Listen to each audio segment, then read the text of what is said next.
Welcome back to the Growth Over Goals podcast. I'm your host, Jordan Montgomery. And today I'm with a man who created something that has had a radical impact on me, on my family, and on the world. That is the YouVersion Bible app. Check this out, folks. The YouVersion Bible app has just under 1 billion downloads.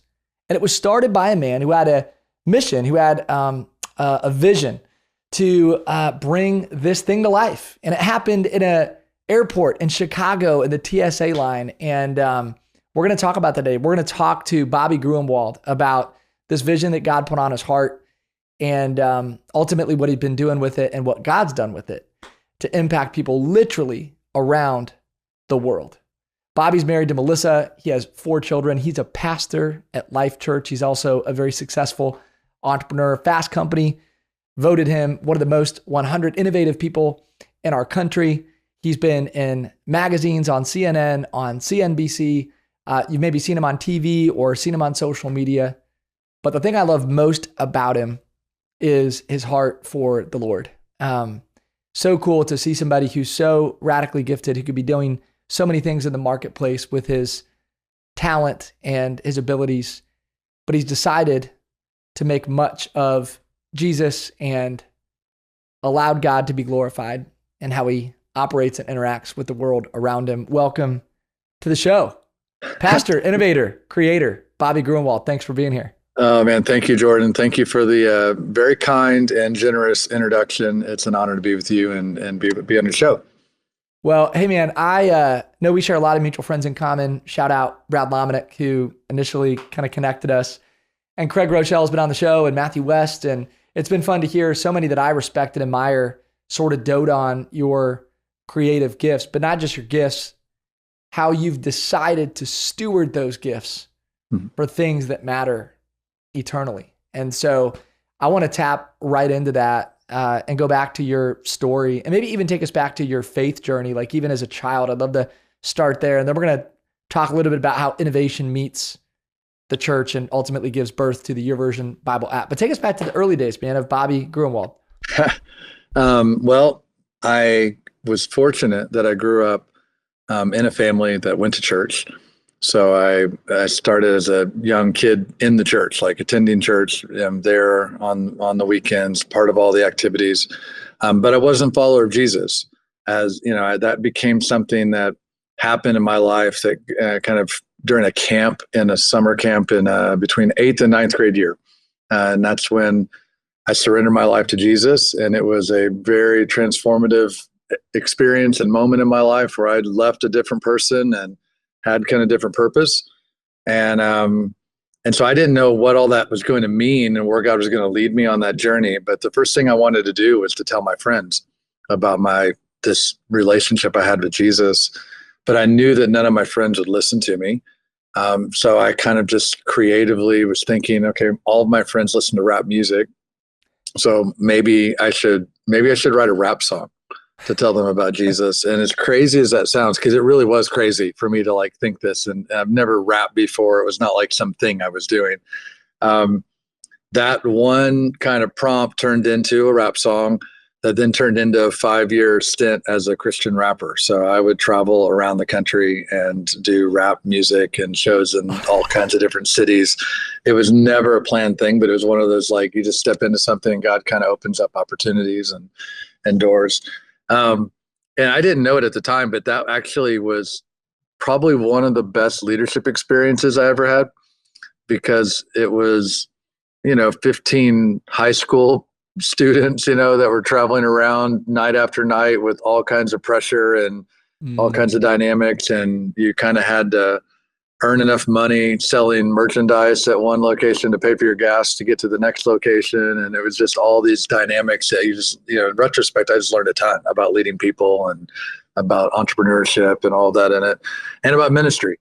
And so that was kind of the beginning of my journey. And when I went to college, I felt led to study business. And then through a series of events, God kind of took me down an entrepreneurial path that was also unexpected.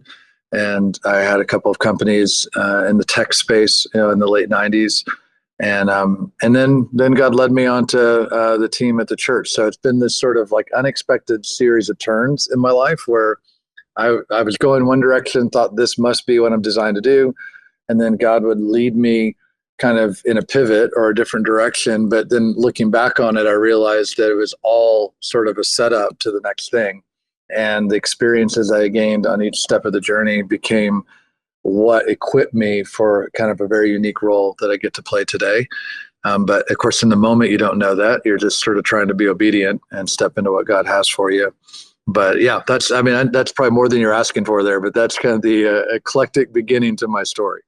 Well, listen, I'm not just going to let you casually blow by this Christian rapper chapter of your life, just so people know. So you were Rob G, is that right? Yeah. Oh yeah, Rob. You actually, so you know about it. Rob G, come on, man. Yeah, I know about it. And is it true that one of the guys in kind of your rap group actually went out to start Jars of Clay? Wasn't he a part of that? Yeah, he played guitar for us, and he was a friend, and he went on to become one of the group of Jars of Clay when they first started.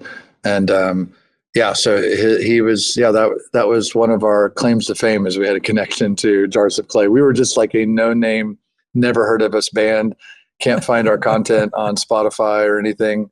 But it was still a very, very rich experience to be able to do, and real ministry that we were able to be a part of. So, but yeah, that's one little known fact. Well, I just think at some point it'd be fully appropriate, like maybe Life Church, Sunday morning, if you could just lead us, if you could just lead through a rap song. I just would throw that idea in the hat. Well, I have, on occasion, I have an opportunity to do it. But my the rapping that I do is like trapped in the early 90s. So like, I love it. Everything about it sounds like it came out of the early 90s. So maybe right now we're culturally at a point where that actually works, but there was, you had to it didn't work for probably 30 years. So, but it's been fun. Yeah. Well, I love that that's part of your story. And hey, if this, if YouVersion or Life Church doesn't work out, you can fall back on a rap career. So, okay. One thing I want to press in on, because I think a lot of entrepreneurs, and kingdom-minded folks who want to lead in business struggle with this tension between, I want to affect people for Jesus and I want to lead for the kingdom, but I don't really know how to do that. And so first off, we're all doing that, right? In our vocational lives. So long as you love the Lord, and hopefully that's part of your DNA and your thinking. But you decided to take your innovative gifts. I mean, just to be clear, you had sold at this point a couple of companies. Is that accurate? Yeah, I mean, you had started and sold. So you're at a place where you've got experience, you've experienced high levels of success, and you just don't see it very often. You decide to join the church. Like, kind of tell us about this decision to partner with Life Church and take that leap of faith. Well, I think part of the thing that's important for people to realize is my wife and I, we started attending Life Church. We found a church that was close to where we were building a house while I was still an entrepreneur. And we wanted to get plugged into a community that was near where we were moving to. And someone had recommended Life Church. We came, fell in love with it the very first week we were there. Just the life change. And it's hard to even describe, but it's just a special, unique place. And this was, it was also very low tech. Like, there was no technology at Life Church at the time. So it was not about any of that. It was just about how do we reach people? And you could see it on the faces of people that were like in the seats at the church. You could just tell God was using this place. So we got plugged in like you do, when you're part of a community. We're like, how can we serve and how can we be involved? And so I played keyboard on the worship team as a volunteer every weekend. I was probably, even though I had a very, very intense job in terms of my company and what the amount of time it took, is if anybody's an entrepreneur that's listening, you kind of know, like, sometimes it's just an immense amount of work.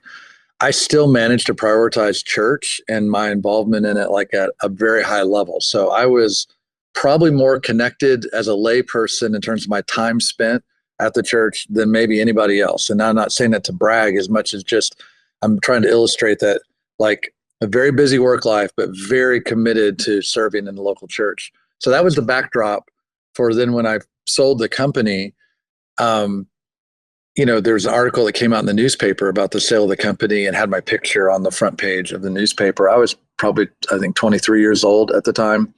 And it was one of these stories where it's like, man, here's a 23-year-old, it's his second company, and he sold it for this much money. And the executive pastor at the church reached out to me. Before he reached out to me, he actually talked to the worship pastor, and he was like, isn't that the guy that plays keyboard on the worship team? Like, he just didn't have any idea that what I did, he didn't know I was doing something in the tech space. I never even thought to talk about what I did in business at church. The two things seemed like they were like in different worlds.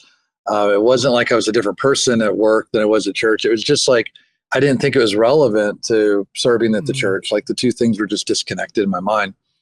He wanted to go to lunch, and I actually thought that he initially wanted to help me calculate what 10% was on the sale of the company, just because, it was, the number was in the paper. And of course, my wife and I were tithers, were givers. There was no concern whatsoever. I was just presuming that's what this lunch was probably going to be about. It's what I would probably do if I were in his shoes. And instead, he sort of surprised me, and he just said, what do you plan on doing next? And I said, well, I'm going to probably start another company. Like, I don't know exactly what company I'm going to start, but I've been already exploring ideas. And I just kind of presumed that was the next step. And the reason I presumed it was I obviously had success in it a couple of times. I had an investor group that was coming along with me on the journey, and they'd made, money twice, and some of them, quite a bit of money. And this was one of those points, like in your career, if you're an entrepreneur, where you're like, I have enough of a proven track record, even though I'm only 23, that I can pretty well name my price and name kind of the parameters and choose who I want to invest and if I want to have investors and all those kinds of things as I go forward. So this is sort of the moment as an entrepreneur, you're like, it's not the pinnacle, but you're sort of breaking free of some of those initial prove yourself kind of moments and years. So it just felt like, the right path.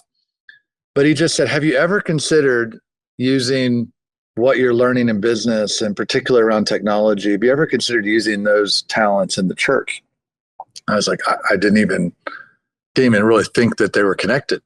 And he's like, but well, we want to reach people, and we want to do anything we can to reach people. So it seems like technology might be a great way to reach people. Have you ever thought about that? And it was kind of embarrassing, because I'm like, I'm a connector. Like, I connect dots all the time and see relationships and connections between things. And I was as close to the mission of the church as you could get, and in business.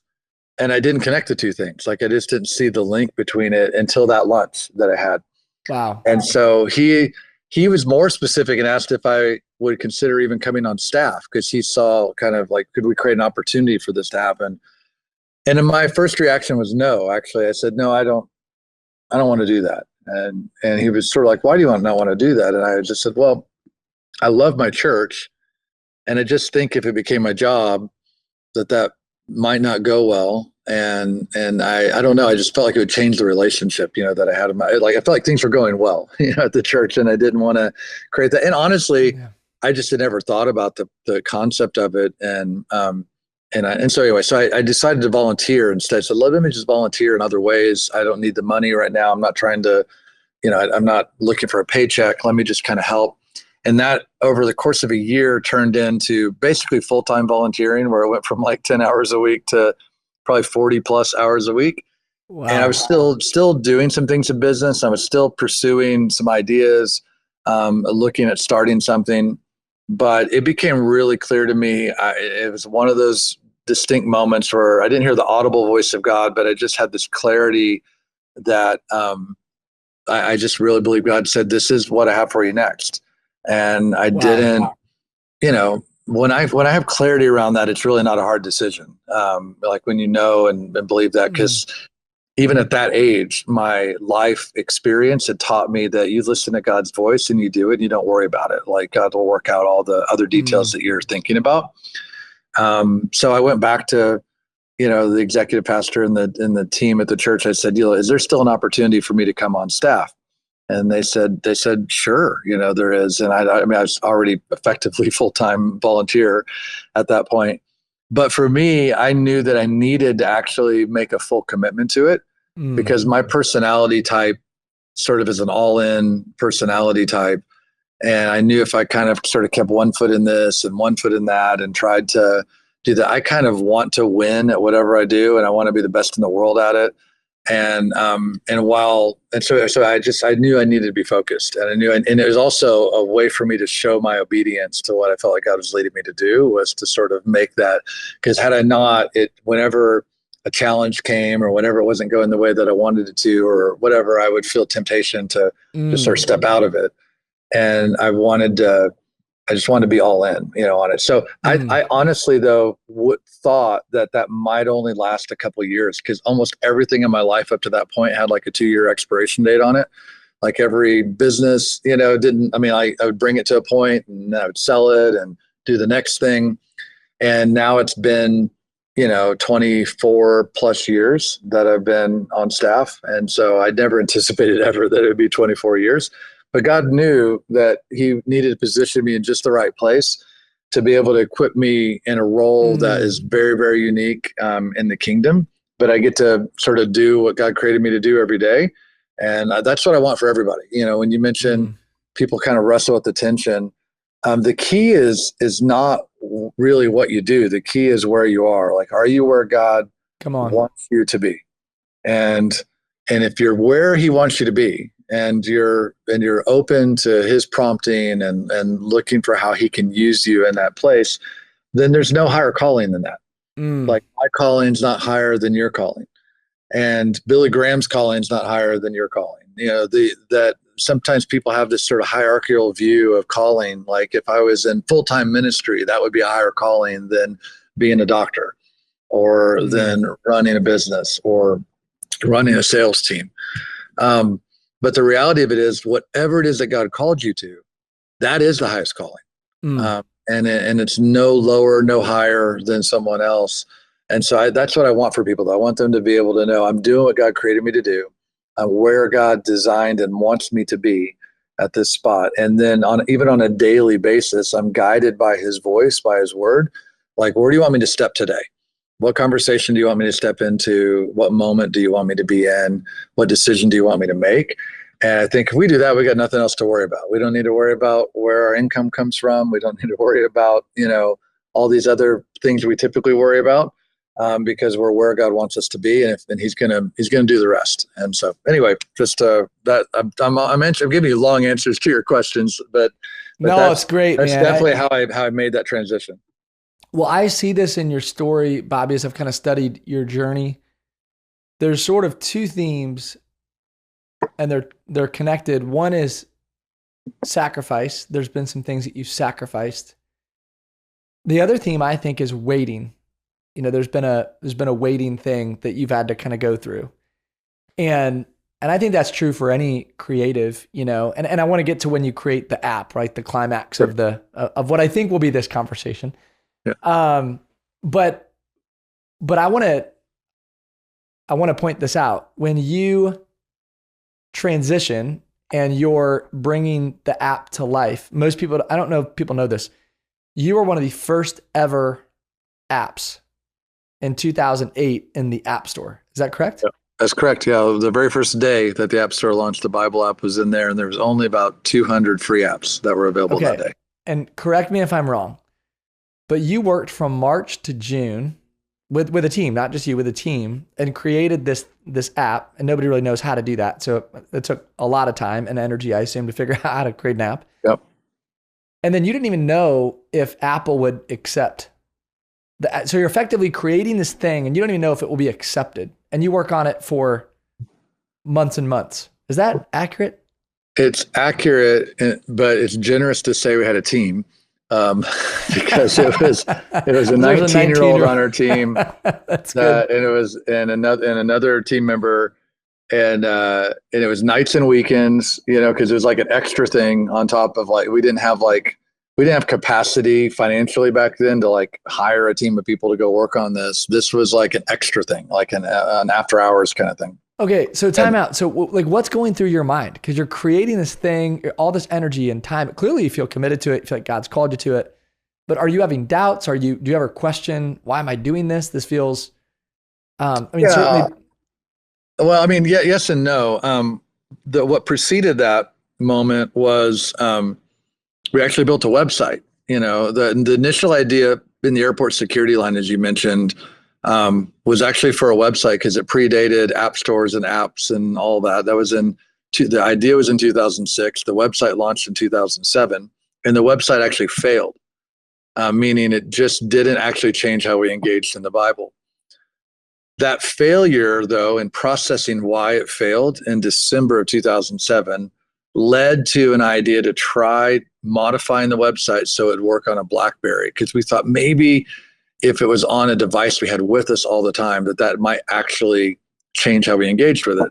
So we made a simple change. And honestly, I was a bit skeptical that this would work because it's, the Bible, the BlackBerry had a very small screen, and it was just, trying to think about like reading the Bible on a BlackBerry didn't seem intuitive. But it was profound how it worked. And the data showed that, and we could see God was doing something momentum wise, and it was people using their BlackBerries. And that's when Steve Jobs announced the App Store and the ability to develop apps, like in March of 2008. And that now connects to the timeline you were just talking about. And so based on what we saw happening and the fact that we learned from this failure, we were positioned at that point to be able to have eyes to see this opportunity, to be able to the App Store came, like, okay, this could be a big deal. Not of course knowing how big of a deal it would be, but just like this could be a thing to kind of push into. And had we been still trying to operate that website as a failure and never acknowledging it and never like learning from it and pivoting and changing, we probably wouldn't have had eyes to see it. We would have just been working on this website, trying to make it better. The App Store thing would have come. Maybe we would have thought it was an opportunity. I don't know, but probably less likely, to do it. So yeah, there's already a failure, in the story, and definitely had no idea. We didn't know if it was going to be accepted. We didn't know if Apple would want to have a Bible. There's all these, they're in control of the store at the end of the day. They make their choices. We didn't know how many people would create apps. Honestly, I thought there'd be a lot more than 200 free apps in the store when it opened. I mean, I was just thinking everybody's trying to build an app, right now. And turns out if they were slow because they didn't get it put in, to the store in time. And so anyway, looking back on it, yeah, it's easy to kind of go, wow, we were just in the right place at the right time. But there were several things we had to do to get into that place. And then to have the eyes to see the opportunity. We still never saw the fullness of what it's become at that moment. I think if we had, I'd have probably messed it all up, if I would have known kind of all that's going to come in the future. But it was sort of a step-by-step process. And then, yeah, the App Store launched on July 10th, 2008. It was a Thursday. And that evening, the Bible app was in the apps available in the store. And then by Sunday, we saw 83,000 people installed on their iPhone. And that was one of those moments where like, we had never expected that to be possible. Like that was a number that blew our minds. And so I'm kind of a simple person, but when you see God do something unexpected, I just try to put whatever resources, whatever energy, whatever I've got behind it. And this was one of those moments. It was like, okay, I don't even know what the 19-year-old was doing at the time for his job at the church, but like, this is your full-time job now. We will figure out how to get whatever it was you're working on done. And until this stops, we're going to just keep going, and push into it and see what's possible. And that was the beginning of the journey. And again, even at that point, even seeing the momentum, never would have dreamed that we'd be approaching 1 billion downloads here. This November is when we're going to reach that milestone. And that is way faster than we thought it would be 3 years ago. Like it's been accelerating in recent years. But yeah, it's been this crazy step-by-step journey. And the answer is yes, there's always been doubt. There's always been obstacles. The website itself was kind of a miracle that it even got launched, the one that failed, just because we needed permission to use the Bible and we didn't have any relationships. And so God would kind of put the right people in our path at the right time. And we had to kind of overcome a lot of challenges. But yeah, are there doubts? There's still doubts. there's big faith, but there's still stuff that you're trying. You're like going, man, I don't know. And what if this changes? And what if the rules change? Or what if technology pivots and goes this direction, how do we make sure we're positioned to have eyes open and to see those opportunities? Yeah. And I think there's even a sense of stewardship around how do you not become proud, right? Because it's like, it would be easy for anybody who's created something like this to go, here's this thing that I created that's literally reached 1 billion people. I mean, how many people walking around throughout human history have ever been able to say that? I mean, it's just crazy that you and this 19-year-old, but it was really your vision, created this thing that is going to impact well over 1 billion people, right? Assuming that it keeps growing and God continues to use it in the lives of many. If you don't mind me asking, Bobby, what's that been like? Like how have you worked to just continue to be faithful and stay humble in this radical movement that's like caught on like wildfire? Well, a couple answers. One is I have several people in my life that aren't very impressed with me, so they keep me, grounded. Yeah. That's one. The other is I know myself well enough to know that there's no way that any of this is me. And I sometimes will tell this story and say, if God had used a group of former Google people from Silicon Valley to create the Bible app, I think most people would probably go, that makes sense. Like those guys at Google are really smart. Checks out. And, that just seems like a good origin story. Some Christians from Silicon Valley left Google, started the Bible app, or didn't even leave Google, just started the Bible app. Or if he had taken a publisher in New York City, one of the big publishing houses, that publish and sell millions of Bibles. Right. And the Bible app originated there in New York City. I think people would go, that makes sense. That story lines up and tracks. But the fact that he chose to use me and 19-year-old and others on a team from a church in Oklahoma City, we love Oklahoma City, but nothing about that story makes sense. Like that's not a logical leap, this of course makes sense, except for the fact that I think he designed it that way so that he gets 100% of the credit. Come on. It's only something God could do. It's not a product of us.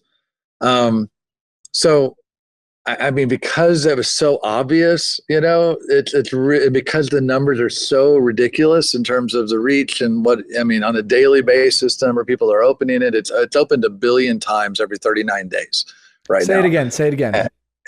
The app is opened 1 billion times every 39 days. Crazy. And it keeps increasing. Like about a month ago, I was saying 1 billion times every 40 days, and now it's every 39 days. And so it's picking up pace.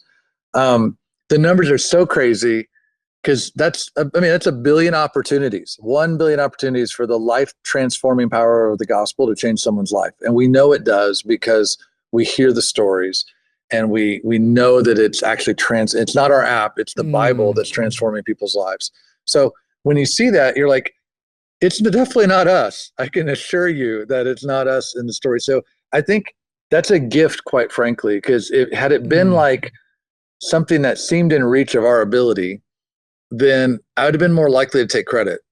Mm-hmm. Like it just felt like it would be matched to my effort, and I would say like, I did this effort, I got this goal, but because it's so crazy and it's so wildly out there in terms of the result, I kind of view it as a gift God gave me so that I don't have to wrestle with that all the time. That I just know it's Him. Yeah. And I wrestle with plenty of other problems and things, and we all have egos and all have things that we, sides of us that we sort of wish weren't there in our human nature. But sort of having this sense or kind of, I don't know, just enveloping myself in kind of this praise or this sense of accomplishment is something I just don't let myself get into because I don't think it's productive, and I know it's not me. And so I use a phrase with the team, and it's kind of early on. I said, we don't take this lightly, but we don't hold it tightly. And the positioning of those phrases are very intentional because there is a responsibility that comes with it. And I'd totally be lying to you if I told you that I don't feel a weight that comes with leading it. Sure. But that weight isn't because it's mine, it's just Mm. because I have the responsibility of stewarding it. Mm. And I so there's a real responsibility. I don't take it lightly, but I don't hold it tightly. It's not ours. We don't own it. Most people that are in the business world don't understand some of the dynamics of a not-for-profit. So one of the things, people presume that I own it, or I own something, some part of it. The actual reality is there are no shares of YouVersion, and there's no ownership. So I don't own a single share of this thing that I've been involved in creating. Um, and so it's easy for me not to own it because I don't own it. and sometimes when I'm talking to business leaders, they're like, I don't understand. So surely, like tell me what you're going to do when you're going to sell it, or how's that going to work? It's like, no, it doesn't work like that. That's not actually what's possible. It's not going to happen. I mean, it's owned by our church, in a legal sense, Mm. but the church isn't owned by anybody either. The church is a Mm. not-for-profit. So anyway, all that's just our posture, and we try to walk in that every Mm. day. There is a weight that comes with it, and that's real, but there's a weight with leadership, in all contexts. And so anyway, that's Yeah. the response. Well, I think you're operating with great wisdom and discernment.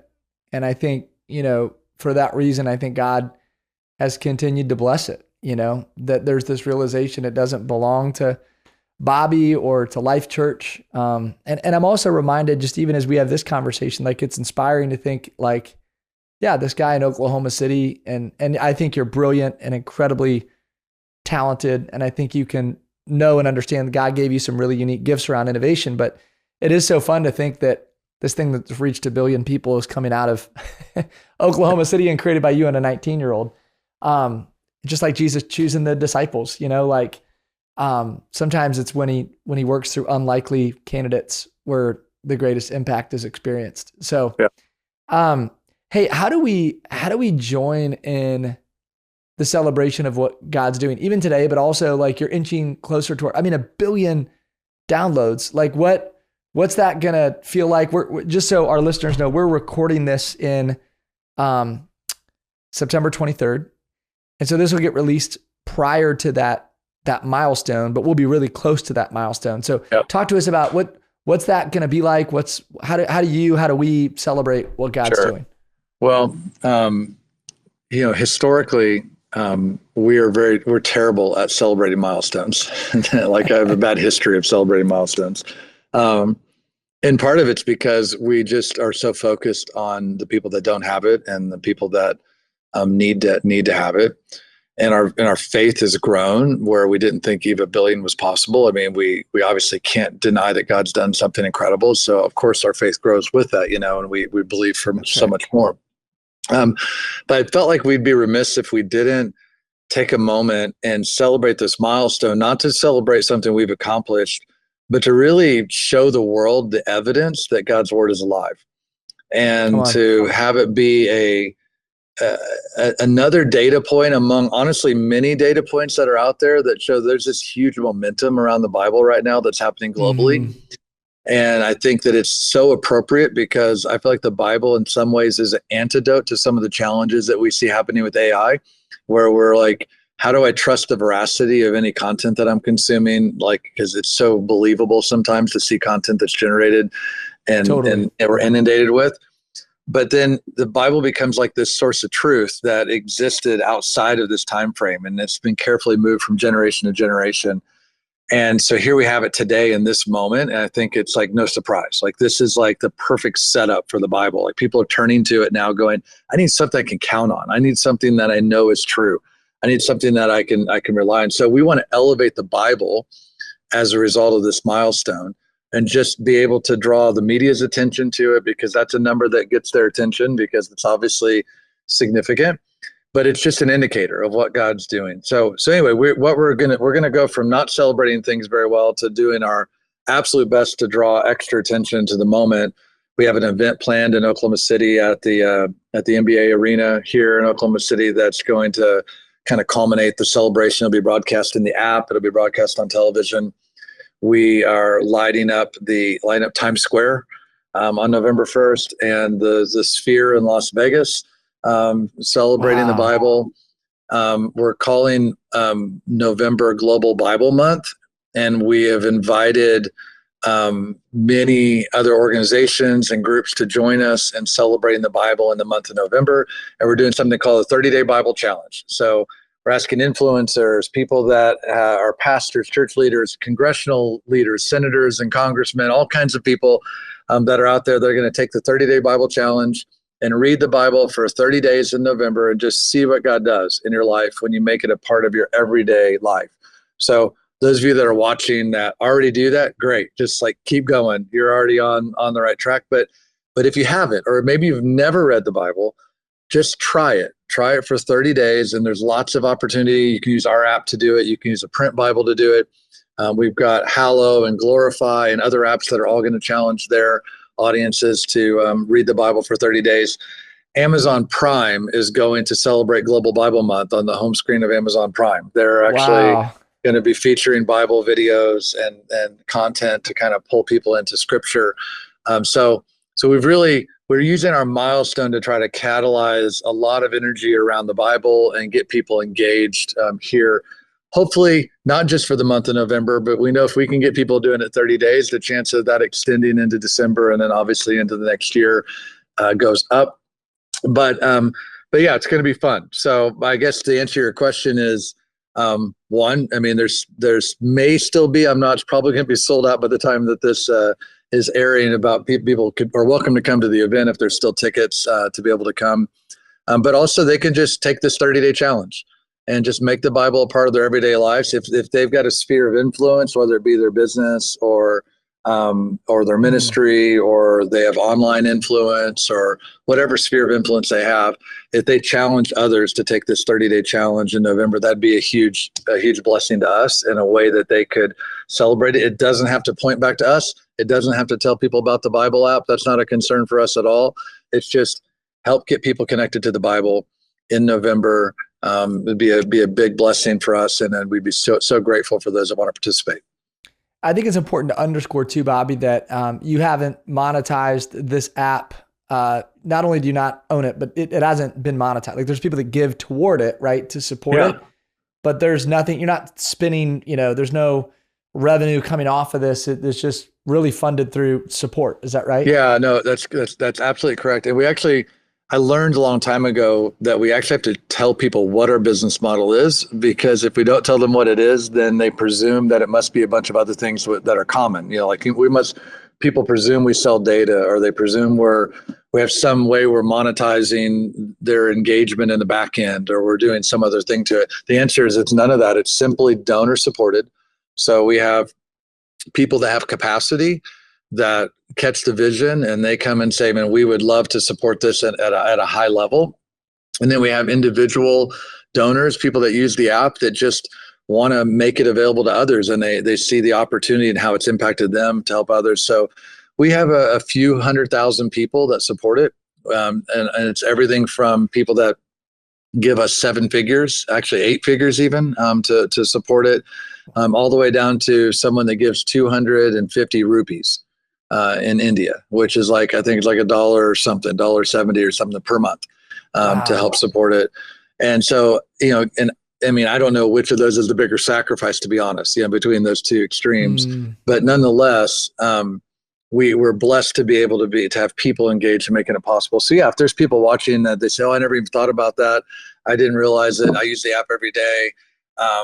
They can be a part of what we call being a sower, which is being a monthly contributor to make it possible for other people to get it. But that's how it's supported. So there's no other revenue. We don't have ads. We don't have sponsorship. We don't, there's nothing wrong with any of those things. It's just that we've really wanted the Bible to be free. We wanted people to have free access to it. And God's provided all those resources that we needed each step along the way. As we've grown, He's brought more donors and more people and more people caught the vision and been a part of it. Bobby, I could talk to you for a long time about all the great stuff that God's doing through YouVersion Bible app, and also just love how you have sacrificed and invested your time, treasure, and talent into things that are eternally significant. Maybe one final question before I turn you loose. Where do you see this going in the future? I know you're keeping this, with an open hand and thinking about the future. in a humble kind of, let's see what God does sort of way. Sure. But do you mind me asking, like, when you think about what God's put on your heart, what do you see out into the future?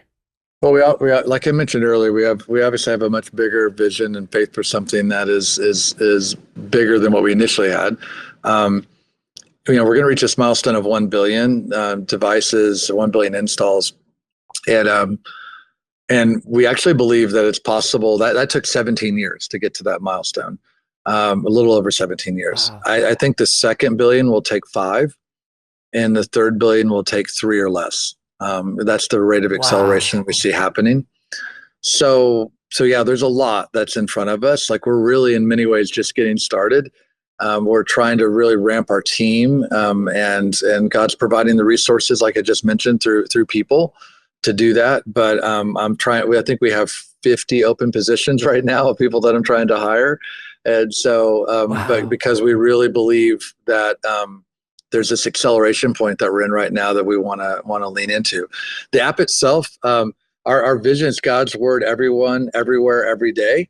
And most people don't realize this, but the app itself is in 70 different languages, meaning when you open it in Arabic, if your phone's set to Arabic, everything's in Arabic. The content's in Arabic, the Bibles are obviously in Arabic, and the emails you get from us are in Arabic. And the tech support, which is free, comes from Arabic speaking volunteers, that helps provide tech support. So people that use it here in the US or in English don't know that, because it's designed to look like it's made for them in English. And the same thing is true for someone in Portuguese. It's designed to look like it's made for them in Portuguese. So doing that at scale and doing personalization at that level is one of a big point of emphasis for us. So it's not something we are not all familiar with, because we experience a lot of major apps that personalize the experience around our usage and what we do. But it's not a trivial task. We're trying to do what others spend billions of dollars doing at the scale we're talking about. And so, but we're doing it on a little less budget than billions of dollars, every year. So those are the types of things that we're leaning into. Very excited about the roadmap, the product. We have multiple products, by the way. We have the Bible app. We have the Bible app for kids that's designed for small children. We have something called Bible App Lite that no one in the US has experienced, because it's only available in parts of the world where your phones are less capable and they're less connected. It's designed to specifically work in some of those environments. So there's just a lot to it that's maybe not as evident with the people that just use the app themselves, but it's a big vision as we go forward. And a couple times on this podcast, you mentioned the term sacrifice. And I wanted to just say one quick thing about that, because I do hear that a lot of people say, man, you've really sacrificed a lot, to be a part of this. And that's as you mentioned earlier, a theme in my life. I think it's John Maxwell that said that his definition of sacrifice is giving up something you love for something you love even more, as I believe that was his quote. And that's how I see it. But what I've learned is by seeing it that way, it's actually never truly a sacrifice. Like this concept of giving up something for something else. If I'm trading up every time that I'm making one of these sacrifices. And I think it's, so I look forward to those opportunities when I get to trade something I love for something that I love even more, because I'm not going backwards. I'm not losing something kind of in that, I'm gaining something. And I think that's maybe an important word for some people to hear as they're sort of thinking about whatever that decision is that God's put in front of you, or that opportunity. That's the same way when it comes to giving, financially. Like, even the people that give to support it, they're giving up something that they love, money, and I don't know, hopefully they don't love it too much, or doesn't have a hold of them, but they're trading it for kingdom impact. And that is a trade up every time. I mean, that is a massive return on investment. And so it's a great challenge for us. But every time I hear that, I always want to go, yeah, but there's a little asterisk by it, because I know what you mean. And I know the intention behind it.